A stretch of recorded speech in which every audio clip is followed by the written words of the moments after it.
another quick check-in here. I've got, so I'll let you see, we have stuff spawning from this side, all these little things that move around, and if you look here, when they hit the thing, they disappear, which is great.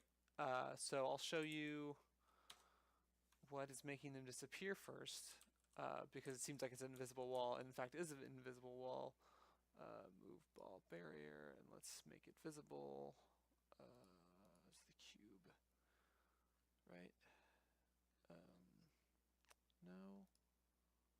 No. Is it this? No. It is this. This is a big wall. And obviously I'm making it invisible because I don't want to see it in the game. I just want to be able to do what I need to do with it. I just want it to have that function. I don't want it to actually be a physical wall. And then there's all these collision presets. I need to figure out exactly what these do, but right now for this, I have it set to overlap all. I also have it the spheres to now be overlap all. I don't know if they both need to be set that way, but this works for now. I'm going to dig more into the documentation and see what all these things do.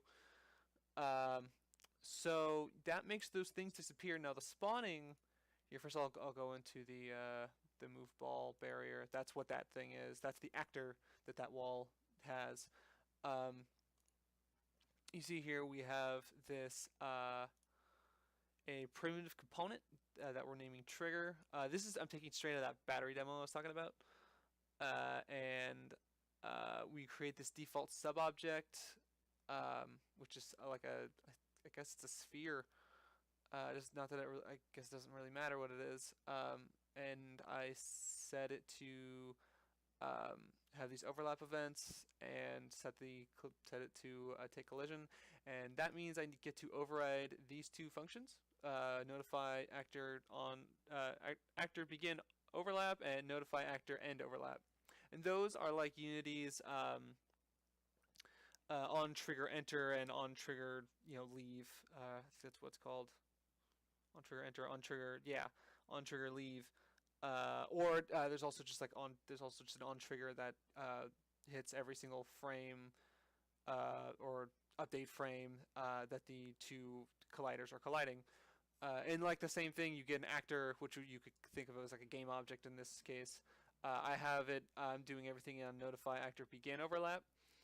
It casts whatever it is to fit my actor class, which is the move ball. And if the cast works, meaning that is the object, it destroys the object. This should look very similar to what you might do in Unity. And then for the spawner, again, I went back to that. I went back to the battery collector thing. That actually, if you're learning this, I'm now realizing how useful that was to go through that example. So if you start doing this, there's a battery collector C++ demo tutorial that you might want to do. But I'll show you how I set this up. Yeah, these U property things, I'm still not super clear on what these do. Like I said, I took this straight out from there.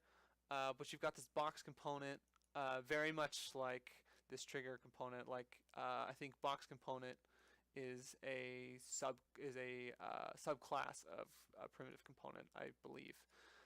And then you've got this what to spawn. I'll get into this. I kind of treat this like a public variable, the way you would on a game object in Unity. I'll show you that later.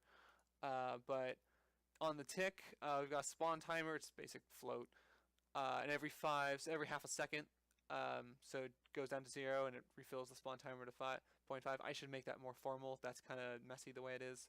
It should count up and not down, probably. Not that this doesn't work. It's just a little whatever. And then I ripped these things straight out of that tutorial. Like I said, the spawn params sets the owner and I don't know what the instigator is. I have no idea what that is. I can't find anything on what that is, but it works the way it is. Then you got the spawn position, and I will explain that a little bit. That goes back into this the where to spawn thing, the UBox component, and then this rotation, which I just want it to be the default direction. These uses yaw, pitch, and roll, and also F rotator. I don't know. I think there's an F quat for F quaternion. but I don't see how to, like, I haven't dug into that. I don't know if that works with this. And then there's the spawn actor, and this works with actor classes, not um, not with like other primitive objects, like not pawn. Like there are objects, and then actors are a subclass of objects. Objects that are not actors don't work with this function. That's what I'm trying to say. And then it's spawning. You have to cast it to this. Now, getting into what to spawn, like I said, this is kind of like a I kind of do a thing very similar to how you might do like a public variable that you set in the inspector in Unity. If you look at, I can't click it now. Ball spawner, this thing. First thing, let's see, spawning. What to spawn? That's this thing. This gives me all, I can set it to any subclass of actor. The tutorial makes a parent class and a subclasses of those because it has like 2 different batteries or whatever it spawns. Obviously I don't have subclasses. I don't have a parent move ball class and subclasses of move ball. Maybe I should, and I could do it that way. But right now I'm just subclassing everything, and move ball blueprint happens to be in there. I don't want to try to do one of these other things because like I don't want to try to spawn audio volume objects or these things or HUDs or game mode or whatever. So that's set up that way, and then the space that it takes, the shape, this box extent is this. If you kind of see this yellow outline, I don't know if that's coming through. I can kind of do this and move it up and down, and that defines kind of the area in which we can spawn things. I'll show you how I calculate that. Let's see, extent. Yeah, that's the extent. That's this where to spawn, create default. Yeah, that's this ubox component, the where to spawn. Oh shit. So then you get spawn position. That gives me a random point in that little position. The where to spawn is that box. You get the origin, and then you get the extent. I think the extent is just like the bounds. If you've done stuff in Unity, you might be used to an object's bounds. I think this is about the same thing.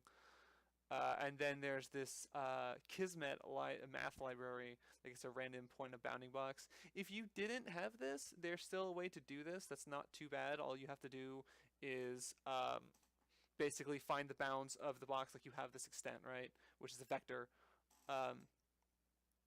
Based on the origin, there's math you can do. So if the origin is at x at 200, and you know the extent is 400, that means it goes 200 in either direction. That means the x needs to be between 0 and 400. You know, you can kind of work that math out. But this just kind of does it automatically, and this returns a vector, which I then use in this for my spawn position, where I get my spawn position, and that spawns that out. And all of that comes together to be a demo where these things come out of this wall like magic and hit this side like magic and go away. If I shoot them, they go away. I don't know. I didn't make this. I don't know why they do that.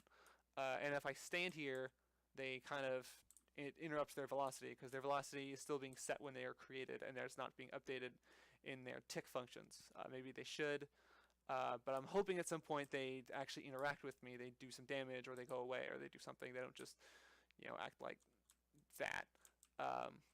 And then hopefully also shooting them also does something later, because right now, like I said, I don't know why that does anything.